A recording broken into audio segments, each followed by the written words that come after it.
Hi, this is Mr. Moss, and in this video, we're going to be learning about subtracting across the zero. It sounds like the name of some uh, funky sci-fi movie or something, but really, this is just an important strategy as we're doing multi-digit subtraction. So let's take a look first at three different levels of complexity that you'll often see when it comes to multi-digit subtraction. Let me refocus this here. It looks a little blurry. So let's start with this first problem here. 8,437 minus 2,315. So I can do this pretty quickly. 7 minus 5 equals 2. 3 minus 1 equals 2. 4 minus 3 equals 1. 8 minus 2 equals 6. Boy, that was quick and easy. And the reason why is because this one required no regrouping. In each place value, I had a larger amount on top than on the bottom. 7 minus 5, 3 minus 1, 4 minus 3, 8 minus 2. So that was pretty manageable. Let's go a little further over. 4 minus 6. Okay, we know then this one is going to have some regrouping.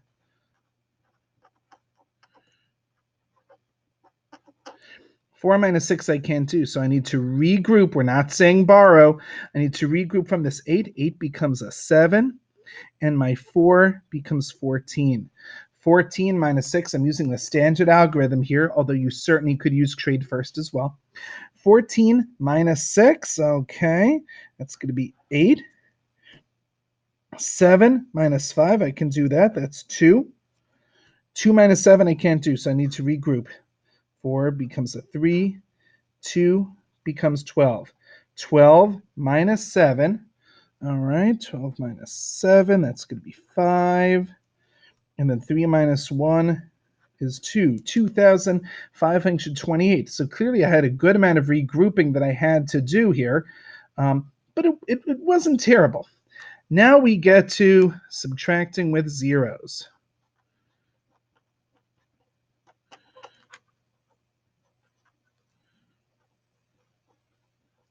So this is a very different kind of situation because we're working with a zero. I can't do 0 minus 5, and that adds some more complexity. Before we even start to solve this one, let's take a look at a smaller, more simple problem. I have 609 minus 243. Okay, well, let's start to solve this one. 9 minus 3 equals 6. 0 minus 4, I can't do. So 6 becomes a 5. That's 0 becomes a 10. 10 minus 4 equals 6. And 5 minus 2 equals 3, 366. Yes, this was subtracting with a 0, but to be honest, it wasn't that unusual. In fact, I could have just as easily done 619, make that a 1 instead of a 0, and I still would have had to regroup. It would have become 11 minus 4 instead of 10 minus 4, and my answer would be 376 instead of 366. Where it gets pretty challenging for kids some of the time is when they have to subtract across the zero. Not just subtracting with a zero, but subtracting across the zero. Let me show you an example. In fact, let me take this same problem, 600, but instead of making it 609, let's flip-flop what we have in the ones place. Let's make it 603 minus 240, and let's bring that 9 over. So we've transposed the ones place here.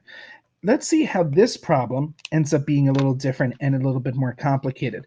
3 minus 9, I can't do, so I need to regroup. Oh, okay, I'm going to go over into my tens place, but wait a minute. I have a 0 here. There's nothing that I can borrow from. Oh, my goodness. If you're one of my students watching this, you just heard me bust out of maths where we don't say borrow, we say regrouping. But you know what? Here's a Moss steak right there from Mr. Moss. We always, we get set in our ways here. So I need to regroup, but I can't regroup from my tens place. So I need to go across the 0. That's why we say subtracting across the 0. And I need to go to the hundreds place. My 6 is going to become a 5. And that's going to make this 0 into a 10. Well, that's kind of similar actually to what I was doing right here. But the difference is I'm not done. Because I still can't do 3 minus 9. So that 10 now, as soon as I made that 0 into 10, easy come, easy go. Now it's a 9 because that 3 needs to become 13. So that's why we call it subtracting across the zero. I had to go across the zero all the way to my hundreds place to get my 6 to become a 5, to make my tens place, my 0 into a 10, but then that became a 9, so that my 3 could become 13. 13 minus 9 equals 4. 9 minus 4, okay, 9, 8, 7, 6, 5. 5 minus 2, 5, 4, 3. 354. That's subtracting across a zero. When you're having to travel across a zero in order to regroup. Let's do another example here. Let's do 800. Let's do 805 minus 726. Okay? So how do we solve this? Well, let's start the same process here. And, just for kicks this time, I'm going to switch and I'm going to do trade first, just to show you that it works with either way. 5 minus 6, I can't do. And I also can't regroup, not borrow. I can't regroup from this 0, so I need to go over into my hundreds place. 8 becomes a 7. 0 becomes a 10, but not for long, because I still need to turn this into something. That 10 becomes a 9. This 5 becomes 15. 15 minus 6, I can do that. Remember, I'm doing trade first, so I'm going to do my actual computation at the very end. 9 minus 2, I can do that. 7 minus 7, I can do that. Okay. 15 minus 6, that's 9. 9 minus 2, that's 7. 7 minus 7, that's nothing. I'm not going to put a 0 here. We don't begin numbers with a 0 unless it's a decimal. So my answer is 79. I subtracted across the 0. Let's go back to this previous page, 3 levels of complexity. Let's subtract across this 0. Now we're going into the thousands. But you know what, folks? It's the same challenge because 6 minus 3, that's easy. We can work with that. 4 minus 7, I can't do that. I can't borrow from this 0. Oh my goodness, I said it again. I can't regroup from this 0. 8 becomes 7. 0 becomes 10. Not for long, because it becomes a 9. 9 allows this 4 to become 14. 14 minus 7 equals 7. 9, I'm sorry, it's a little cramped in here. 9 minus 5 equals 4. Some crazy sizing I have going on right here. 7 minus 2 becomes 5.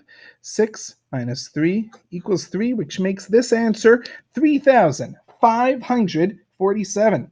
Subtracting across the 0 requires sometimes a little bit of practice, but really, in the end, it's not a whole lot different from any other kind of subtraction. You just have to remember the steps that you're going through, and remember to keep your work organized. Keep those columns nice and organized.